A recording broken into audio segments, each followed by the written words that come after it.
Miley Cyrus. The name once conjured images of a bubbly blonde. She was Hannah Montana, the girl next door with a superstar secret. Millions tuned in. They saw a dream life. They saw pop songs and glittery outfits. Disney Channel had crafted its next big star. She smiled for the cameras. She waved to adoring fans. But behind the scenes, a different story was unfolding, a story of immense pressure, a story of a childhood slipping away too fast. The magic had a cost, a very steep one indeed for a young girl. The schedule was relentless. It was more than demanding, it was brutal.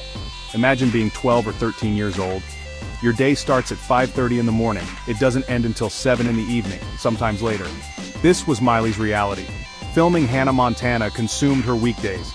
But the work didn't stop there. Weekends were a blur. Concerts, television appearances, press conferences, photo shoots, recording sessions. There was no escape, no time to just be a kid. The machine needed feeding, and Miley was the main course, served up daily. This grueling routine was not just a phase, it was her life for years, from 2006 to 2011. The constant media scrutiny added another layer of difficulty. Every move was watched, every word analyzed. She was a teenager growing up in the public eye, but she wasn't allowed the normal missteps of youth. She was a Disney darling. She had an image to maintain. The pressure to be perfect was immense. It was a heavy burden for young shoulders to carry. This intense environment inevitably began to chip away at her. As she revealed years later in her 2023 TikTok series, Used to Be Young, the intensity was almost unbelievable even to her looking back. She described an inhumane schedule, one that left little room for personal growth outside the Disney bubble. Her identity became intertwined with Hannah Montana. The lines blurred. Who was Miley Cyrus, and who was the character she played? This constant performance, day in and day out, began to take its toll. It was a formative period defined by work, not by play or self-discovery. The foundation was being laid for a future rebellion. The carefully constructed facade began to show cracks early on.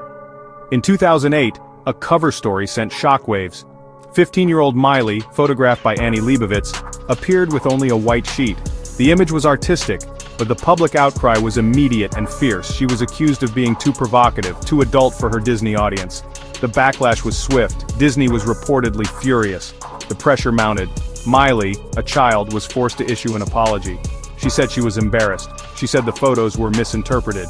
This incident was a stark example of the tightrope Miley walked. She was a teenager, but she was also a brand. The Disney machine expected her to remain an innocent child, yet the entertainment industry often pushed for more mature themes. Years later in 2018, Miley retracted that apology. She stated she wasn't sorry. She recognized the manipulation. She understood the impossible standards placed upon her. This retraction was a powerful statement. It signaled her reclaiming her own narrative, a narrative Disney had tried so hard to control. Miley often spoke about feeling like a product.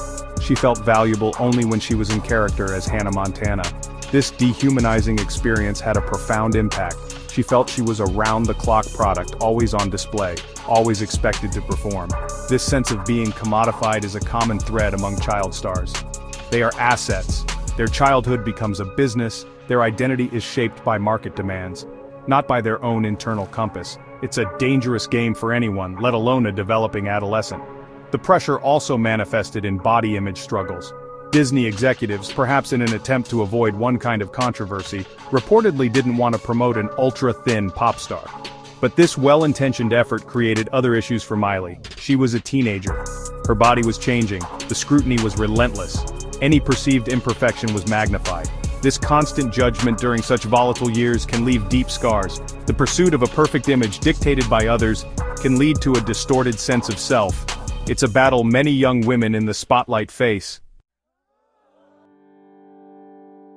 Once her contract with Disney ended in the early 2010s, the transformation was dramatic. It was swift. It was intentional.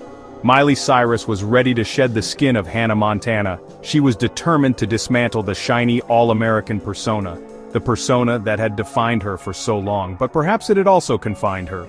The world watched, stunned. Some were delighted, others were horrified. She was no longer playing by Disney's rules, she was making her own, and they were loud.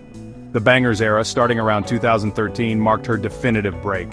Her image became edgy, experimental, provocative. The blonde wig was gone, replaced by a short platinum pixie cut. Her performances were sexually charged, her music explored new sounds and themes. The 2013 MTV Video Music Awards performance became infamous. It was a calculated move. It was designed to shock. It was designed to announce her arrival as an adult artist. She was no longer a Disney princess, she was a pop provocateur.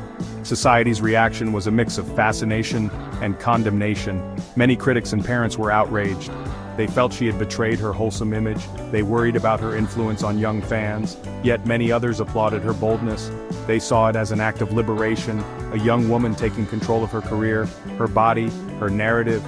She forced conversations about sexuality, about female agency in the music industry. She refused to be boxed in. She was messy, she was controversial, she was undeniably herself. This period was not just about rebellion for rebellion's sake. It was about artistic exploration. It was about finding her own voice. After years of being told who to be, she was figuring it out on her own terms. The controversies were part of that journey. They were a way to break free from the Disney chains, to prove she was more than just Hannah Montana. It was a necessary, albeit turbulent, transition. She was pushing boundaries, she was testing limits, she was carving out her own space in a complex industry. Miley's story is not an isolated one. It's a chapter in a larger, often troubling book, the book of Disney child stardom. Many of her peers faced similar struggles. The pressure cooker environment of Disney Channel's golden age took its toll on many young talents. Demi Lovato, another Disney graduate, has been open about their battles. Severe depression, substance abuse, bulimia, self-harm. Their oppressive schedule led to a breakdown. It led to rehab in 2010. The parallels are stark. The demands were immense. Selena Gomez from the Wizards of Waverly Place also felt the weight. The pressure to be a perfect role model was constant. The media harassment was intense, especially concerning her relationship with Justin Bieber. Hilary Duff, Lizzie McGuire herself, battled an eating disorder. Raven-Symoné of That's So Raven faced body image criticism from a young age. She underwent cosmetic surgery before she was even 18. Producers reportedly edited shots to make her appear thinner. These are not just celebrity struggles. They are human struggles, magnified by fame.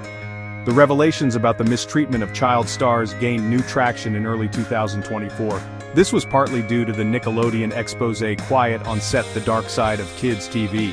It highlighted toxic workplaces. It showed the vulnerabilities of young performers. Miley's earlier accounts of her grueling schedule resonated deeply within this context. It showed that the problem wasn't confined to one network. It was systemic. It was about power dynamics.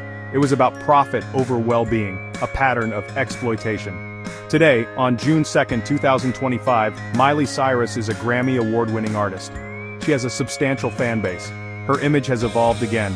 It's more toned down than the bangers era, but she remains outspoken. She continues to advocate for various causes.